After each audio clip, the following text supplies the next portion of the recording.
Bonjour, ici Yannick Vézina et bienvenue au Café du vendredi 10 novembre.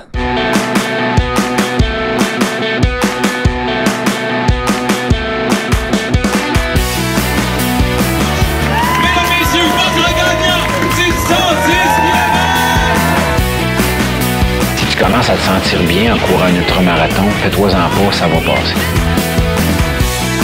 Grand champion du 125 km! C'est la Minute NAC et aujourd'hui, je vous parle d'une initiative pas mal inspirante à laquelle vous pouvez facilement contribuer. Vous allez voir, grâce à un partenariat avec Veritree, un arbre va être planté au Canada pour chaque commande en ligne faite sur le site de NAC. Ça veut dire qu'en commandant les meilleurs produits de nutrition sur le marché, tu participes à la restauration des forêts canadiennes. Planter un arbre n'aura jamais été aussi facile.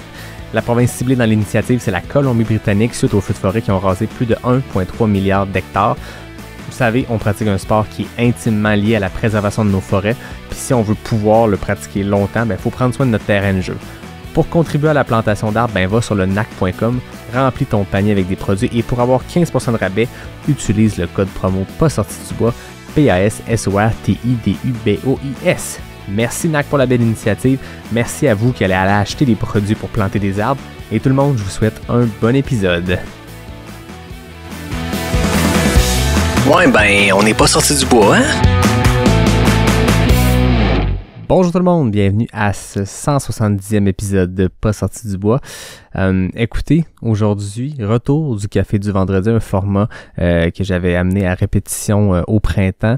Puis là, je le ramène parce que, c'est le deuxième épisode de la semaine, puis il y a 2 semaines, il s'est passé quelque chose de gros, je pense, dans notre communauté trail, dans le monde du trail running, avec l'annonce du Ultra Trail Whistler by UTMB.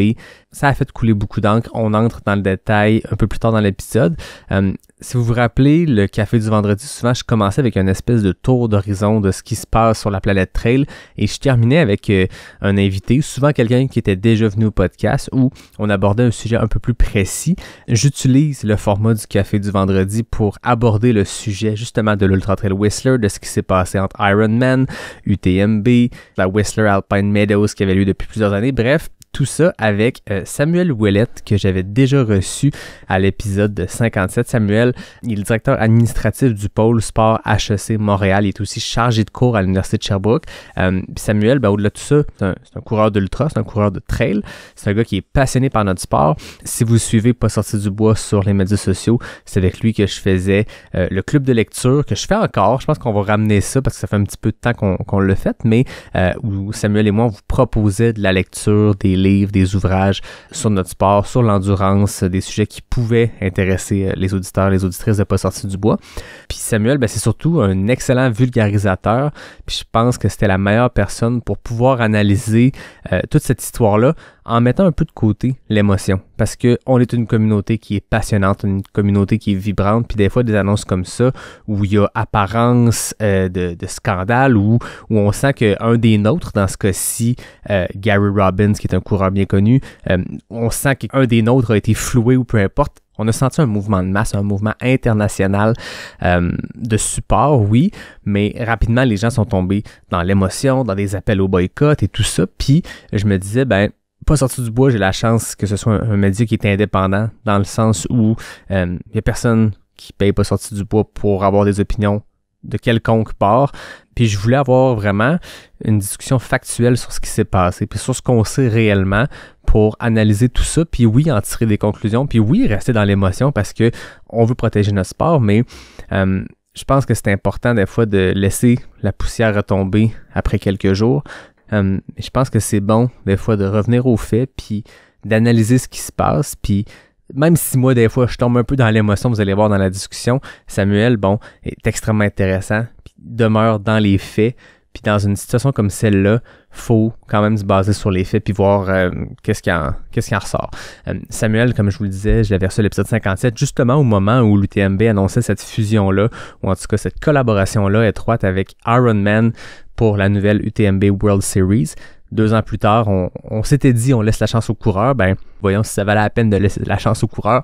Donc, deuxième partie de l'épisode qui va prendre la grande majorité de l'épisode, ça sera cette discussion-là avec Samuel Ouellette. Mais c'est un café du vendredi. Je peux pas m'empêcher de faire un mini tour. Puis vous allez voir, c'est très rapide parce qu'il y en a plein de courses. Puis je peux pas nommer toutes les personnes, tous les Québécois et Québécoises qui ont fait toutes les courses un peu partout, mais je tenais quand même à souligner la performance d'une fille qui est déjà venue sur le podcast, Geneviève Asselin de Mers, qui a remporté le 100 km du Puerto Vallarta by UTMB au Mexique en 12h07. Elle termine 7e au scratch.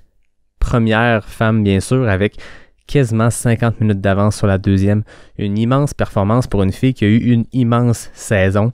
Ça avait commencé au World Mountain and Trail Running Championship en Autriche, où elle avait très bien performé sur le 87 km.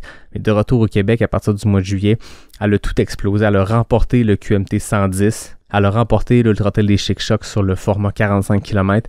Elle a remporté l'Ultra Trail Arikana sur le 125. Elle a remporté le Trail du Grand-Duc, le 50 km. Et là, elle se présente à Puerto Vallarta puis l'emporte. Non seulement c'est une belle victoire sur la scène internationale, mais surtout, ça lui donne un accès direct à l'UTMB 2024. Donc, Geneviève pourra prendre le départ à Chamonix. Donc, dès maintenant, elle a son accès. Elle sait qu'à la fin ou début septembre prochain, elle va avoir cette course-là. Je ne sais pas si c'était l'objectif, mais c'est mon feeling quand on sera au Mexique pour faire une course par UTMB. Donc, vraiment, félicitations, Geneviève. C'était beau à voir. Là, toute la communauté trail au Québec te suivait, était derrière toi. Donc, félicitations pour ça. Voilà, c'était mon tout petit tour d'horizon de la planète trail. Il y a mille autres choses que je pouvais dire, mais je veux laisser toute la place à cette discussion-là avec Samuel Ouellette. Donc, vous pourrez découvrir ça de l'autre côté de ce petit message d'un partenaire. Bonne écoute tout le monde. C'est la minute de la coach avec Natacha Gagné. Puis là, ben, qu'on le veuille ou non, l'hiver s'en vient. Puis j'ai entendu dire entre les branches que tu avais 4 conseils pour les coureurs en hiver. Toi, t'entends tout dire entre les branches. Exact. Donc, mon premier conseil, ça serait de prendre une pause. Si vous n'avez pas d'événement, évidemment, dans les prochaines semaines, dans les prochains mois, prendre une pause, ça ne veut pas dire nécessairement arrêter de bouger, mais ça veut dire de bouger autrement, ou même si vous en sentez vraiment le besoin, d'arrêter complètement aussi. Mais il y a le ski-mo, le ski de fond dont on entend un petit peu plus parler. Ça vaut la peine de les explorer pendant la saison où on peut les pratiquer. Mon deuxième conseil, ça serait de miser sur la musculation. Fait que c'est le temps d'aller dans les salles d'entraînement pour pouvoir développer notre force. Puis également un beau mélange de force et de vitesse qu'on appelle la puissance. Mon troisième conseil, ça serait de savoir ou d'apprendre à adapter nos entraînements. Donc, de ne pas focusser sur les kilomètres l'hiver, mais beaucoup plus focusser sur le temps d'entraînement. Mon quatrième conseil, ça serait de choisir le bon équipement, d'adapter ce avec quoi on court l'été en format hiver pour pouvoir bien profiter de notre saison. Ben, merci beaucoup. Puis là, ce qui est le fun, c'est que dans les 4 prochains épisodes, on va entrer en détail dans chacun de ces 4 conseils-là. Donc, on se dit à la semaine prochaine. À la semaine prochaine.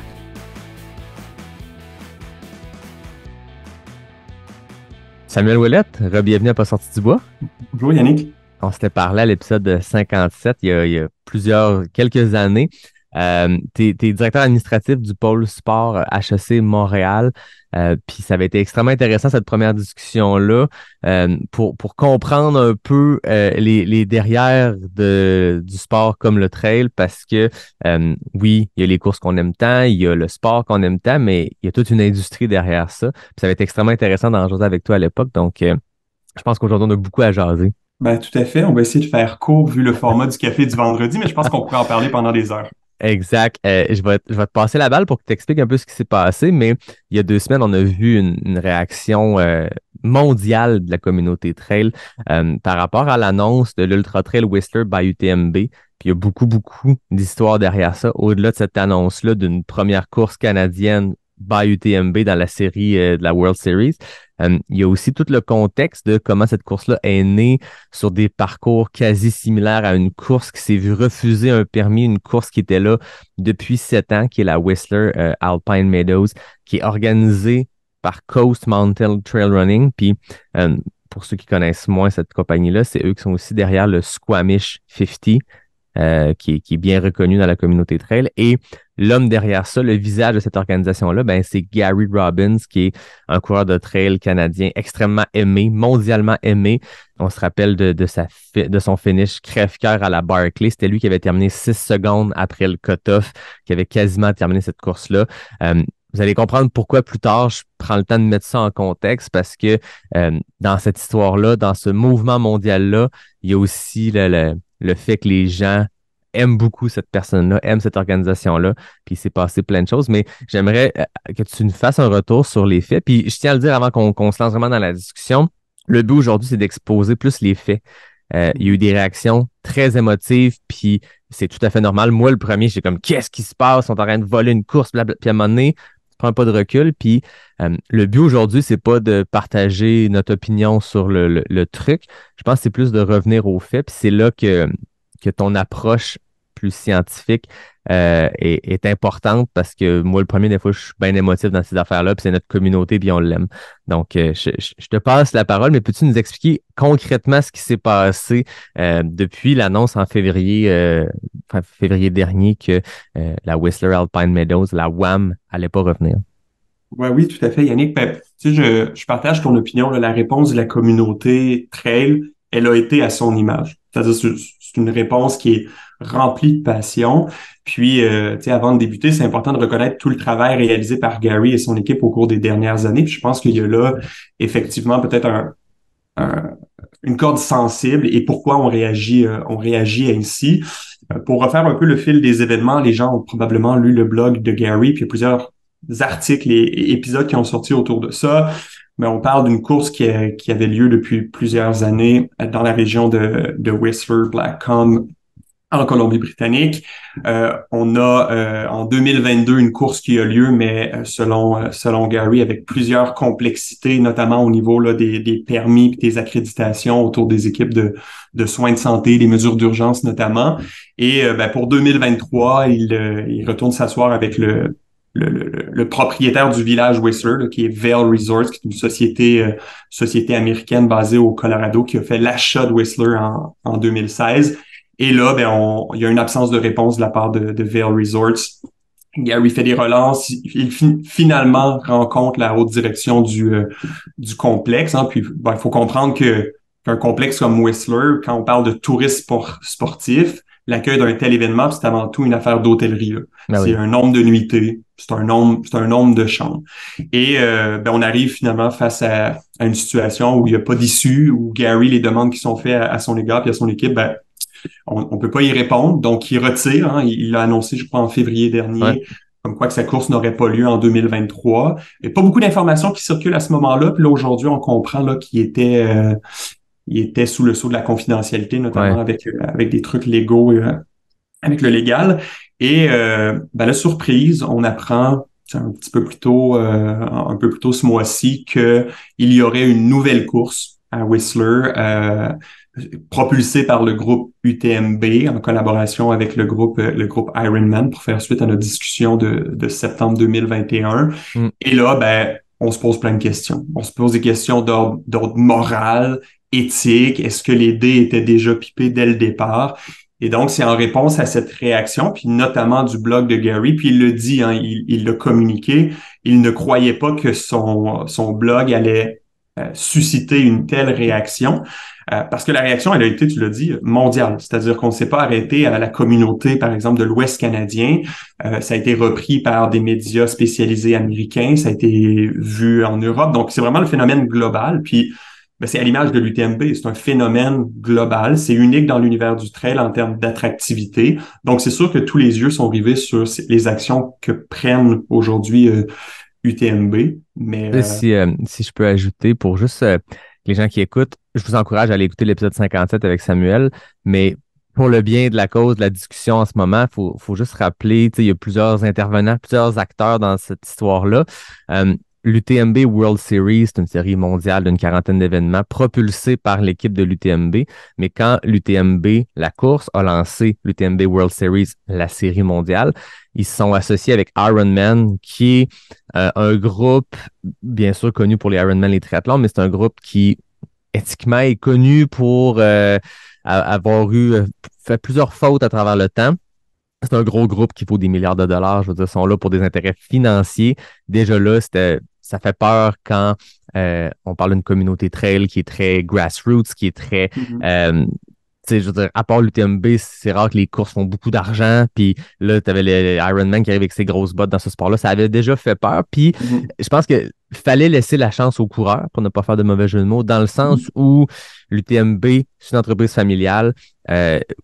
On peut penser ce qu'on veut de l'UTMB, l'événement, mais ça reste que c'est un grand, grand contributeur à l'essor de notre sport. Moi, le premier, c'est une des premières choses que quand tu te mets à t'intéresser au trail, l'UTMB devient un espèce d'objectif, devient une grande célébration.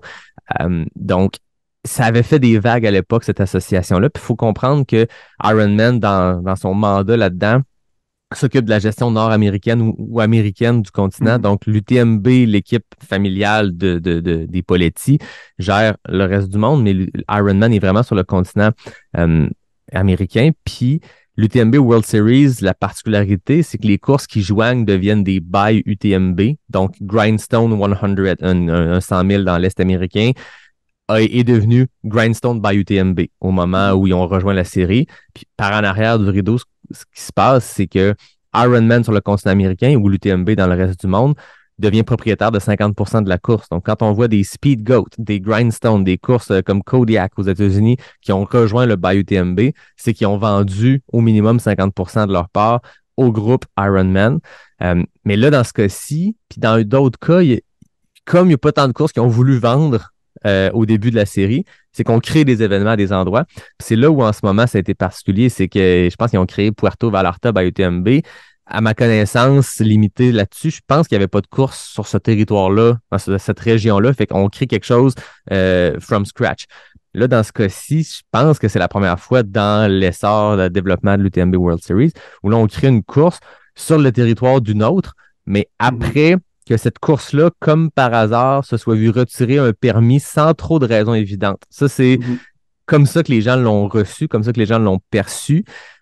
Donc, on comprend que ça l'a créé un tollé parce que là, qu'est-ce qui s'est passé? Vail, qui est le propriétaire, est-ce qu'il y avait un deal par en dessous de la couverte avec l'UTMB de refuser le permis au WAM parce que WAM n'a pas voulu vendre à l'UTMB? On sait qu'il y a eu des discussions pour la Squamish. Gary Robbins a parlé avec l'UTMB.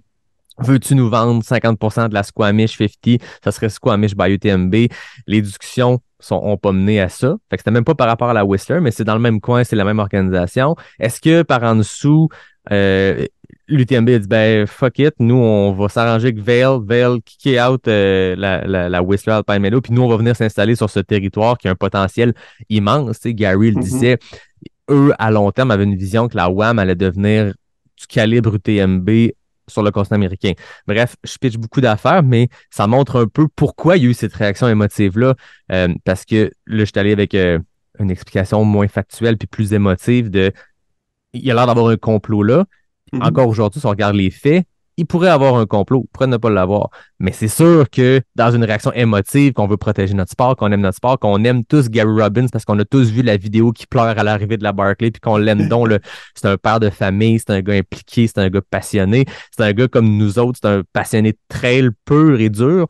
Là, de se faire voler sa course par l'UTMB, tu sais, on comprend pourquoi la roue a tourné, puis c'est devenu un mouvement mondial, où même Jim Wamsley, qui a gagné l'UTMB, s'est questionné, bon, mais qu'est-ce qu'on fait l'an prochain si on boycotte l'UTMB? Bref, ça, c'est la façon émotive que ça a été reçu.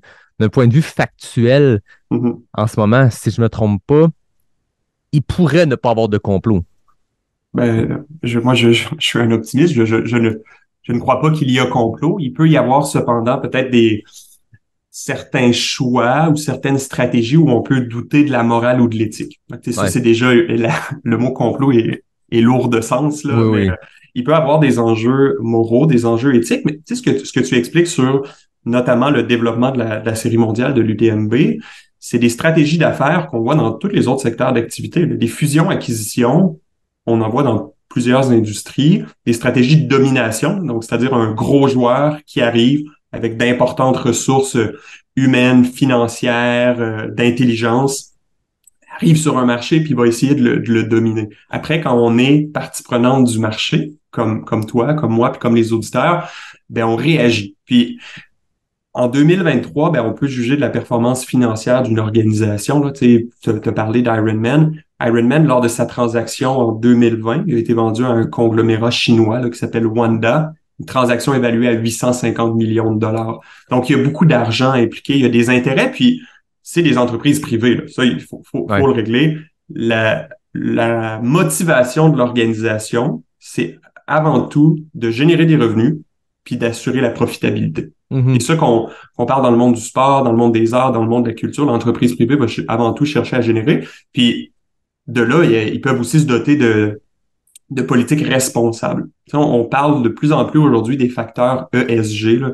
Donc des facteurs qui sont, on peut juger au-delà d'une performance qui est, on dit, extra-financière, là. Donc sur le plan environnemental, sur le plan social, sur le plan de la gouvernance. Puis tu sais, en préparation à notre entrevue, on en a un peu parlé.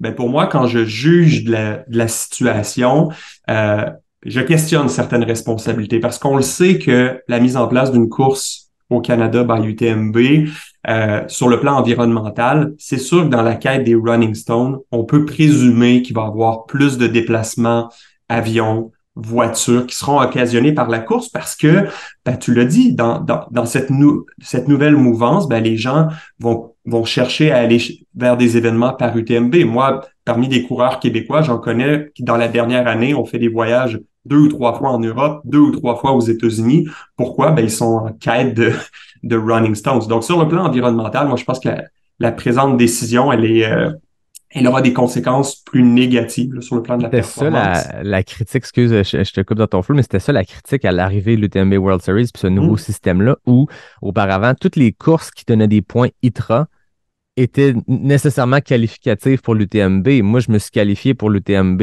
en faisant Ricana, le QMT, puis la clinique du coureur, tu sais, puis il y avait 2 ou 3 000 courses dans le monde qui permettaient de ramasser les points selon la distance que tu veux faire à l'UTMB, tu avais des points ramassés, etc., etc. Là, le nouveau système fait que tu dois absolument faire des courses by UTMB, puis il faut voyager énormément pour en faire. Donc, ça, c'était une des critiques initiales.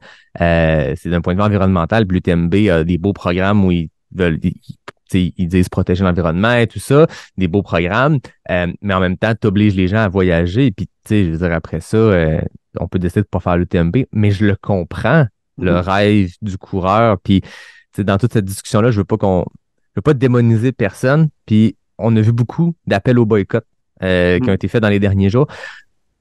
Il faut faire attention. Un boycott personnel, si toi, personnellement, tu vois la situation, tu fais « Hey, moi, je veux pas en faire. » C'est bon, mais un appel au boycott de tout le monde, on devrait arrêter ou de juger quelqu'un qui veut les faire, ces Running Stones-là, qui veut faire ces courses-là. Il faut faire attention parce que c'est un rêve légitime de coureur. Puis je serais bien mal placé, moi, de dire « Hey, gang, c'est à eux, tournons le dos à cette compagnie-là, blablabla. » Je comprends le système. Moi-même, je le trouve très particulier. Puis il y a beaucoup de problèmes dans ce système-là. Mais la finalité du système, c'est de participer au sommet mondial du trail, qui est un foutu gros trip, qui est tout à fait légitime chez les coureurs, les coureuses de rêver à ça. Fait que je tenais juste à mettre ça en perspective aussi. Mais oui, le système actuel, puis on se demandait à quand l'arrivée d'une course au Québec, au Canada, qui va vendre à l'UTMB. Puis là, maintenant, c'est plus juste ça. C'est plus juste quelle organisation pourrait potentiellement vendre puis devenir le XYZ by UTMB. C'est qu'ils vont peut-être venir se pointer puis prendre, tu sais, aller sur un territoire. Tu sais, moi, je regardais ce qui s'est passé il y a 2 semaines. Je me disais, imaginez si demain matin, il y avait un deal qui se faisait avec le Parc national de la Gaspésie ou avec le site du Mont-Saint-Anne et l'entreprise qui la gère, qui est pas du tout, qui n'a pas d'intérêts locaux. Puis on sait que c'est un autre débat, mais ce qui se passe au Mont-Saint-Anne, c'est particulier. Mais imagine s'il y avait un deal qui se faisait par en dessous, que le QMT, l'Ultra Trail Chic Choc, se fait retirer un permis, hey, vous ne pouvez pas le faire l'an prochain. Puis 6 mois plus tard, on annonce le Beaupré by UTMB ou le Chic Choc by UTMB. C'est sûr que ça prend au cœur puis ça frustre parce que ce qui s'est passé dans OBC, c'est quelque chose qui a l'apparence d'être ça. Ben, tout à fait, Yannick. Puis ton exemple est intéressant parce que on le transpose dans des mots qu'on connaît, dans notre communauté locale, mais c'est exactement ça. Le cas du Mont-Saint-Anne qui appartient à des intérêts, je veux dire, étrangers, mais qui sont pas québécois, serait en droit de le faire. Puis tu évoques la notion du boycott. Mon hypothèse à moi, là, plus une opinion très personnelle, c'est que actuellement, la demande pour des courses UTMB excède de beaucoup la capacité, l'offre de course. Donc, et après, si les gens sont pris de valeurs personnelles puis font des choix, à eux, je ne les juge pas. Puis à l'inverse, la personne qui veut atteindre ce rêve, c'est légitime. Mon hypothèse, c'est que si 50% de la clientèle locale, là, donc par exemple autour de la région Vancouver, Colombie-Britannique, là, si 50% de la communauté de trail locale boycottait la course, je suis certain que celle-ci serait sold out en quelques semaines. Ouais. Ultimement, la demande est tellement forte qu'un acteur comme UTMB, Ironman peut arriver puis en quelque sorte un peu dicter la suite. Ouais. Parce qu'ils sont dans une situation de domination, là, comme je le disais tout à l'heure. Mm-hmm. Pour revenir un peu sur les politiques responsables, on a parlé d'environnement. Un des éléments que je trouve sensible, là, puis où je serais capable peut-être d'émettre certaines critiques à l'égard de ce qui se passe sur le plan social. On parle de communauté, mais une course indépendante comme celle que portait Gary, là, la WAM, je suis convaincu que ça avait des retombées directement auprès de la communauté trail locale, tant sur le plan économique, social, culturel. On parle d'engagement bénévole. Puis, la stratégie employée par le groupe UTMB Ironman, c'est une stratégie de centralisation. C'est-à-dire que eux centralisent des opérations autour d'un même point, puis vont avec leur tag ou leur licence là, normaliser en quelque sorte. On va jouer sur des aspects où on va dire on va assurer la sécurité, on va avoir une expérience course qui va être uniforme, mais ultimement, ces événements-là, c'est aussi le cœur et le poumon des environnements nature. Je pense que tu as parlé des Chic-Chocs, je pense à la Gaspésie, le Mont-Sainte-Anne. Fait que c'est malheureux parce que je crois pas que les mêmes retombées auprès des communautés locales soient possibles avec cette nouvelle course by UTMB. Ça profite avant tout à des gens, entre toi et moi, qui sont aux États-Unis à Tampa Bay, puis des gens qui sont en France à Chamonix. Exact. C'est une opinion, encore une fois. Non, mais c'est tout à fait vrai. Puis même dans ses articles qui est écrit sur le sujet, Gary Robbins le disait qu'il avait fait faire une étude de retombées économiques. Puis la WAM, tu sais, je veux dire, il y a des courses qui ont vendu à l'UTMB World Series que ça faisait leur affaire aux organisateurs parce que ça faisait une couple d'années que c'était rough financièrement. Tirait le diable par la queue, l'expression. Bref, il y avait de la misère financièrement. Puis c'était une belle porte de sortie de faire « Hey, on va vendre à l'UTMB, puis s'arrangeons avec les troupes. » Tu sais, il y a eu de ça, des courses qui étaient kiff-kiff dans leur profit. Puis, devenant by UTMB, ces courses-là deviennent profitables automatiquement parce que c'est des portes d'entrée pour la grand-messe du trail. Mais dans ce cas-ci, la WAM est extrêmement viable. La WAM était en santé financière et la course avait des retombées locales, tu sais, parce que tu as des gens qui convergeaient vers là. La Whistler Alpine Meadows était sur ma bucket list comme elle était pour plein d'autres coureurs. C'était un territoire exceptionnel. Les gens se déplaçaient même pour aller la faire. Donc, il y a ça en plus qui rajoute là-dedans, c'est que c'était des retombées locales pour des entreprises locales qui allaient payer de l'impôt puis des taxes localement. Là, c'est plus du tout la même affaire. Non, exactement. Puis pour conclure sur les politiques responsables, il y a tous les aspects de gouvernance éthique. Donc, au niveau des structures financières, au niveau des retombées, au niveau des intérêts, comme on en a un petit peu parlé. Tu sais, tu as évoqué, puis je reviens sur un sujet que tu as mentionné sur les points ITRA, tu sais, pour moi, puis ce sera peut-être, Yannick, je l'annonce, mais peut-être un prochain épisode dans quelques semaines ou mois. Je serais très heureux d'approfondir le sujet sur, en quelque sorte, les rôles, responsabilités puis les motivations des organisations, parce que tu as parlé de Dylan Bowman tout à l'heure avec son balado où on est à la croisée des chemins. Ouais, c'est vrai, mais... C'est comme ça qu'il a intitulé, parce qu'on en parlait avant l'enregistrement, mais oui. On a je vais te laisser aller, mais on a vu beaucoup de gens dire le trail, c'est fini comme on le connaît. On est à une croisée des chemins. Faisons attention. Mais oui, je te laisse poursuivre. En fait, j'allais exactement là. Comme je le disais tout à l'heure, au niveau de l'offre et la demande est tellement forte que je crois que même une région, par exemple, comme Whistler, c'est ce que Gary a annoncé, il aimerait le même week-end tenir une course dans un lieu similaire à proximité. Je pense que les deux courses peuvent cohabiter. Je n'en doute pas en termes de demande du marché, là, c'est un endroit exceptionnel. Cela dit, puis je conclue sur les aspects de gouvernance puis des politiques sociales et responsables, des organismes à but non lucratif, des fédérations notamment, parce que on a parlé de l'ITRA tout à l'heure. Souvent, on comprend pas très bien c'est quoi le rôle de ces organisations. Mais pour une fédération, qu'elle soit au niveau international, au niveau national ou même provincial, c'est un organe, c'est une organisation à vocation de régie, donc régie de la discipline, de promotion et de développement. Donc, là, on parlait de valeurs puis de gens qui veulent boycotter, ben, on est face à des choix. Lorsque tu t'inscris, parce que le pouvoir, hein, le pouvoir discrétionnaire, le pouvoir d'achat, il revient au consommateur. Ouais. Quand tu t'inscris, tu as d'une part une série qui est propriété d'entreprises privées. On l'a dit, l'entreprise privée souhaite une profitabilité, générer des revenus, comme plein d'autres secteurs d'activité.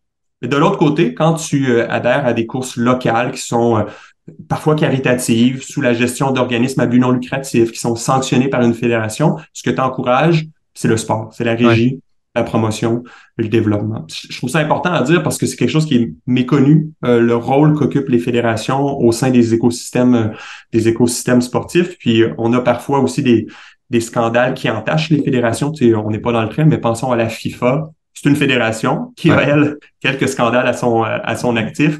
Mais n'oublions pas le rôle de chacun. Puis pour moi, ben, aujourd'hui, sans appeler au boycott, ben, je serais peut-être un petit peu plus prudent, où je vais réfléchir aux dollars dépensés auprès d'une course puis des retombées qu'ils peuvent avoir. Et puis si, d'une part, quelqu'un d'autre veut aller sur le chemin qui va mener vers le sommet mondial du trail, ben, il peut aller au bout de son rêve, puis les deux peuvent cohabiter. Ça, l'histoire le montre. Dans d'autres disciplines sportives, il y a des circuits qui sont des circuits privés. Il y a des circuits qui sont sous la gestion de fédérations, d'organismes. Il y a des courses qui sont non sanctionnées. Il y a des courses indépendantes. Donc, c'est un peu ça qui est beau. Tu sais, je trouve que l'annonce de Gary a soulevé les passions. Ouais. Là, la poussière retombe. On réfléchit. On discute. Moi, je pense que tous ces acteurs, là, toutes les parties prenantes qu'on discute aujourd'hui ont une place dans l'écosystème. Comme tu dis, c'est le consommateur au final qui décide. Puis je voyais beaucoup de personnes réagir en disant on va perdre l'essence roots de notre sport, puis on va perdre l'essence. Mais tant qu'il y aura des coureurs, des coureuses qui recherchent ce type d'événement-là, qui sont roots, je sais qu'il y a des gens qui rient de moi parce que je dis souvent roots, puis qu'il y a des drinking games dont on boit une gorgée quand Yannick dit roots. Je vais le dire en masse. Mais si on recherche ça, puis il y en a plusieurs qui veulent ça, ben, encourageons des courses qui sont exactement comme ça. Puis en parallèle, il y aura peut-être toujours ce système-là. Puis l'UTMB est là pour rester, mais la série est en changement continuel. C'est un running gag. L'UTMB World Series change ses règles aux 3 mois depuis 2 ans. Puis, je sors du coq à l'âne, mais avec Mathieu Blanchard, on avait parlé de la Pro Trail Runners Association. Puis, il y avait une volonté de mettre une pression. C'est un groupe organisé qui peut prendre les apparences d'un syndicat, mais c'est un groupe organisé de coureurs. Tous les athlètes internationaux élites sont ou à peu près sont dans ce regroupement-là. Mais ensemble, ils ont un pouvoir immense d'un point de vue professionnel. Puis nous, mid-packer, backpacker, coureurs amateurs, on est dans un encore plus gros poids démographique que le Pro Trail Runner Association. Fait qu'on peut encourager qui on veut. Puis, je veux dire, en ce moment, tu regardes, c'est quoi les 4 plus grands 100 000 au monde? Il y en a un seul qui est dans l'UTMB World Series. Ben, il y a la Western, mais la Western a réussi un deal de dire on va rentrer dans votre petite série, mais c'est vous qui allez devenir qualificatif pour nous, puis ils sont pleinement indépendants. Mais tu as l'UTMB qui est dans la World Series. Puis après ça, Western, Hard Rock, la Diagonale, le Mute, il y en a plein de grandes organisations qui n'ont pas besoin de cette série-là. Le coureur moyen qui décide de ses courses a pleinement le choix de cibler des courses qui sont roots, qui sont au BNL, qui sont indépendantes, qui sont des organisations qui veulent faire assez de profit pour pouvoir revenir l'an prochain, mais qui veulent pas payer une Ferrari à leur directeur de course. Tu sais, j'ai grossi le truc, mais on a le pouvoir comme communauté individuellement de choisir. Puis ceux qui veulent faire l'UTMB, ben go for it. Puis ceux qui veulent faire des courses à petite échelle, go for it. Il y en a une trolley. Fait qu'on a un pouvoir comme consommateur. Tu sais, si on revient vraiment à l'essence de l'offre et la demande, on a ce pouvoir-là. Puis tout peut être en parallèle. Tu sais, on peut avoir cette série-là. Puis en amont de l'épisode, j'ai parlé avec quelqu'un chez Oka. Puis je veux dire, Oka est un partenaire de cette série-là, mais je voulais aussi avoir un peu la vie d'un point de vue partenaire, mais aussi la vie d'un point de vue professionnalisation du sport. Puis il y a ce côté-là aussi dans l'UTMB World Series où il y a une tentative en tout cas d'avoir tous les meilleurs au monde sur une même série. Puis ça, c'est un problème en ce moment en ultra, en trail, c'est qu'il y a plein de séries parallèles. Donc, quelqu'un qui gagne une série, est-il le meilleur au monde? Pas nécessairement. Fait que, il y a deux choses là-dedans. L'UTMB World Series est devenu complexe puis est vraiment plus compliqué pour les athlètes amateurs qui veulent participer à ça. Mais si on revient au côté professionnel du sport, il y a derrière l'UTMB World Series cette volonté-là d'avoir une série professionnelle où on centralise tous les athlètes.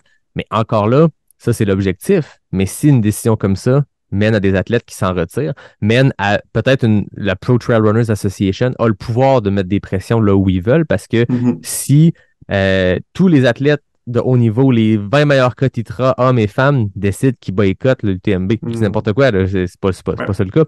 Ben en demandant des changements éthiques, des changements d'organisation, des changements d'accessibilité aux courses, ben ils vont être un peu obligés de le faire parce que les athlètes vont peut-être se dire entre eux autres, hey, à la place, on va aller faire X courses, on va toute la faire cette année, fait que ça va être un genre de sommet mondial parce que les meilleurs vont être là.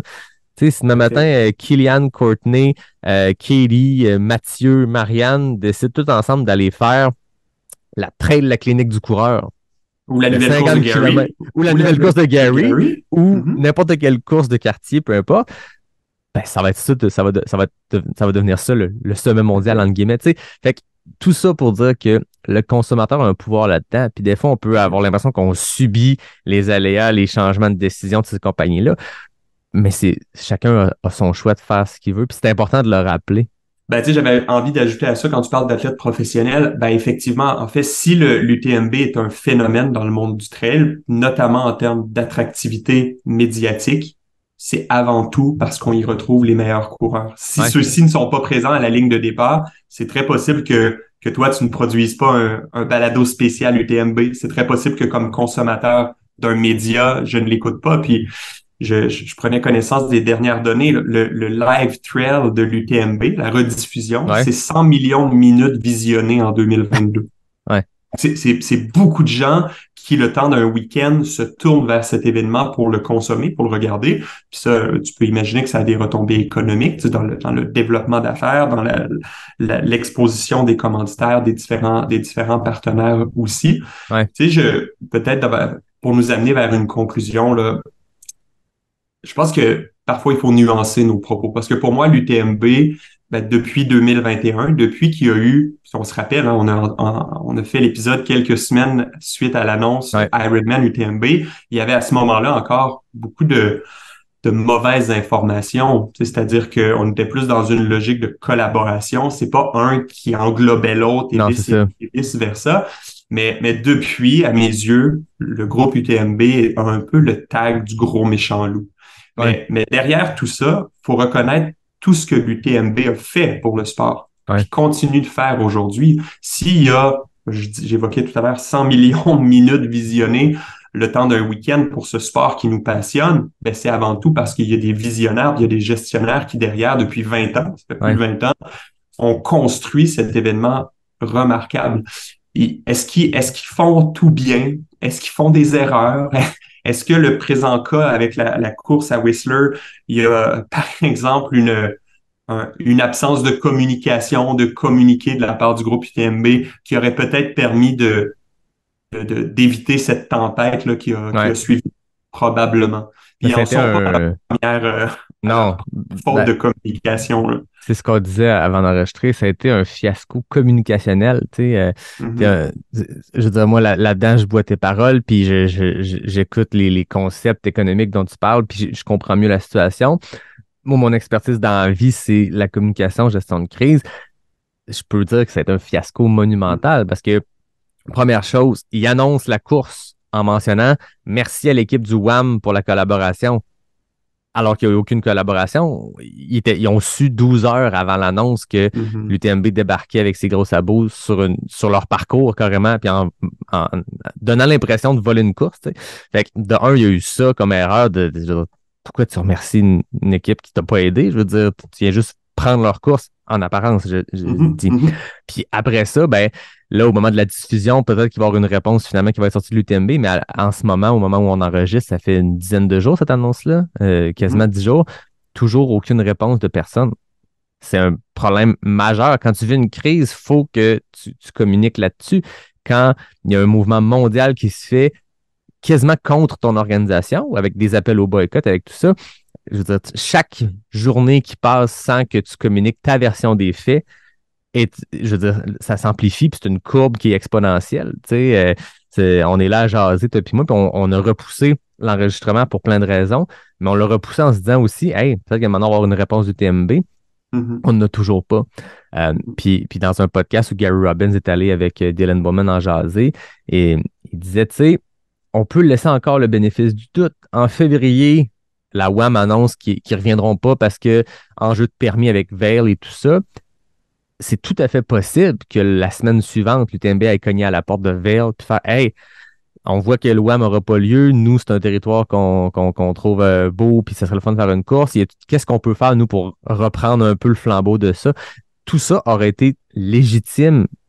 En ce moment, on ne sait pas pourquoi Vail a retiré le permis, mais concrètement, si on regarde que les faits, tout ça, il pourrait avoir absence de complot total, puis l'UTMB a tenté de saisir une balle au bon quand une course dans un territoire trippant a dit qu'elle n'allait pas être renouvelée. Après ça, Vail là-dedans, est-ce que toutes les bonnes intentions étaient là? On ne le sait pas, mais c'est le temps de communiquer. Si vraiment tu n'as rien à te reprocher, communique au plus vite. Fais, hey, gang, calmons-nous.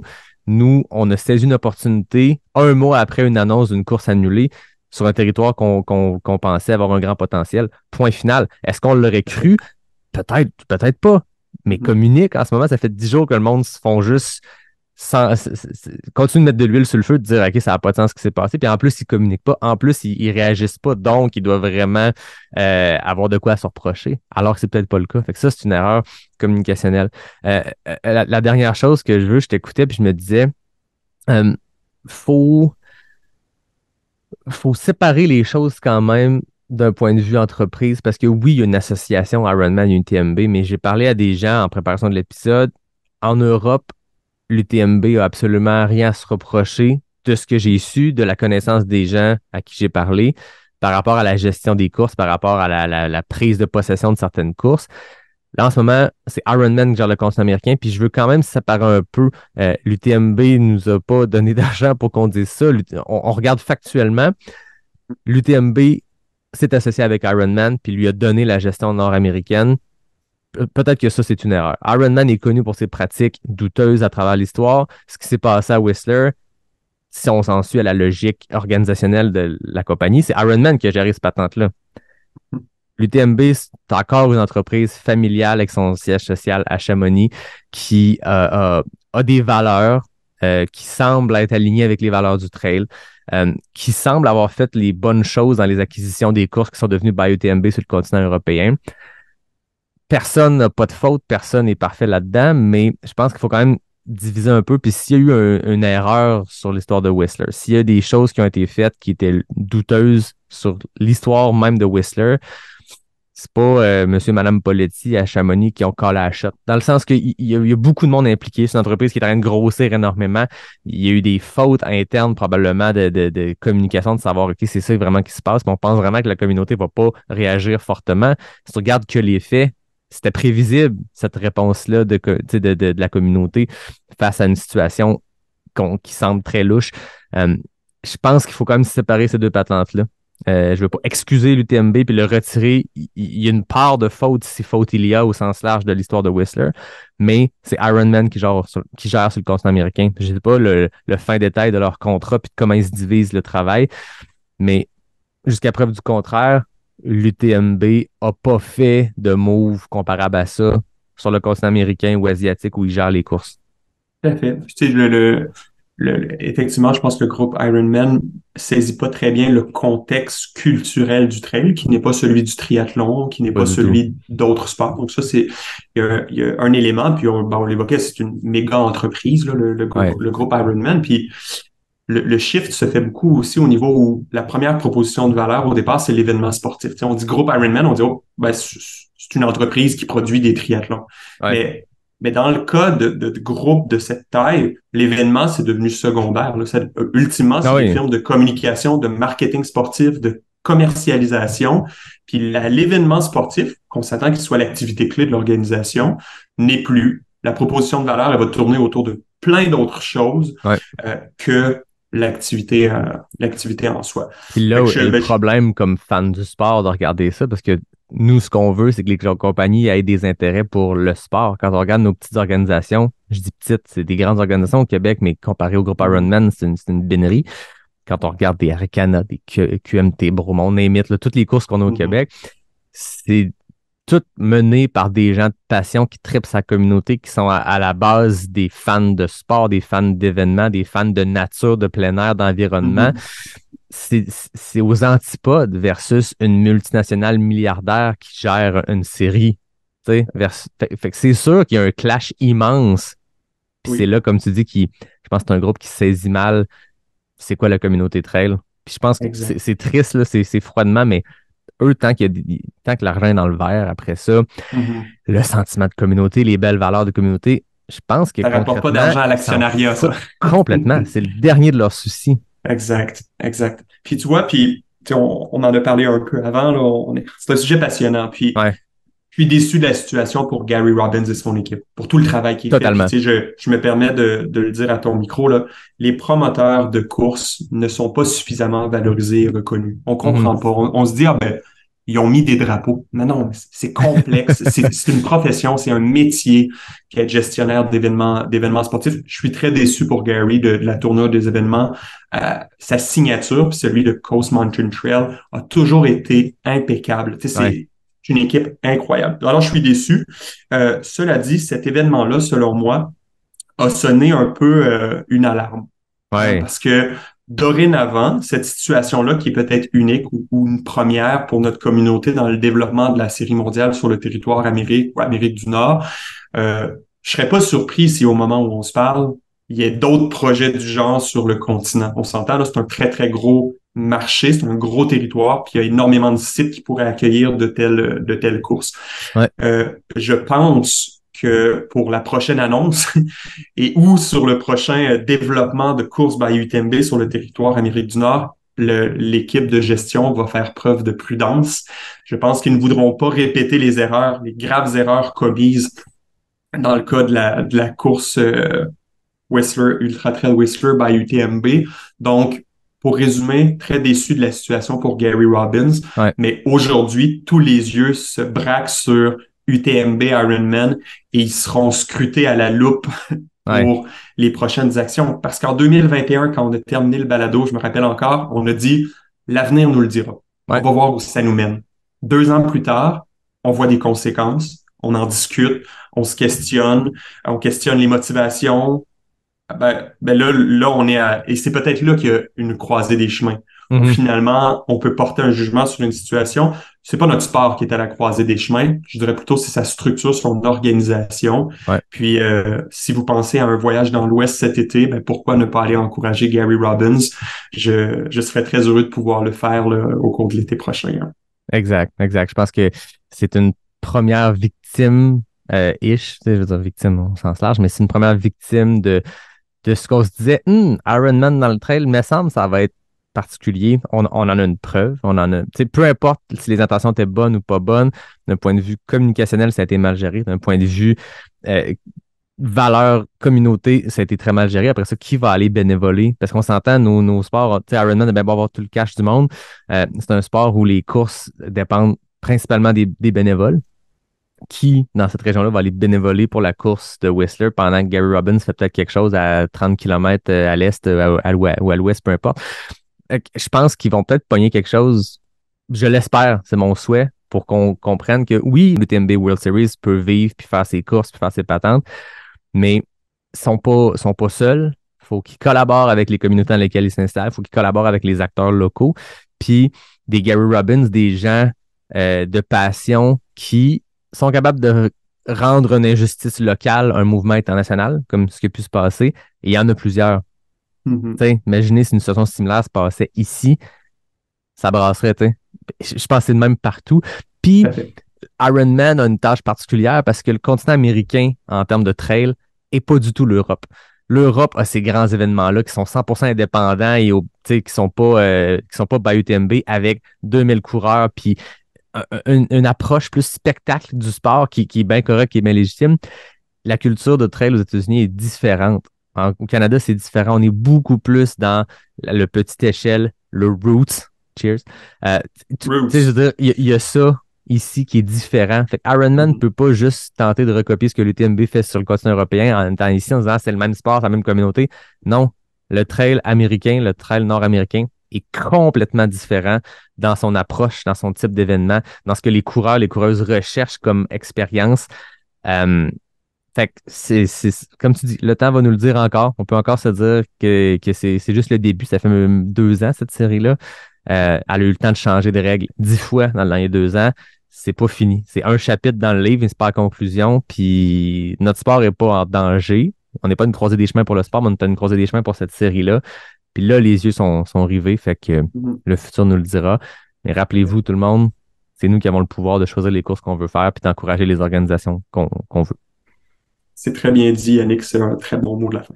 Merci beaucoup, Samuel. C'était un grand plaisir, une fois de plus, de jazzer puis d'avoir ton œil d'expert sur ce qui s'est passé, ton œil factuel aussi. Je pense que c'était important de...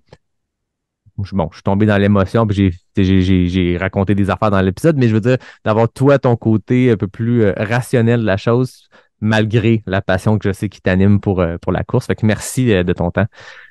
Merci beaucoup, Yannick, puis au plaisir de poursuivre la discussion lors d'un prochain épisode. Certainement, comme d'habitude, je termine en remerciant NAC, Noctem, Capic 1, les partenaires du podcast, Ubald également. Puis je vous dis à la semaine prochaine pour un prochain épisode de Pas sorti du bois, le podcast 100% trail.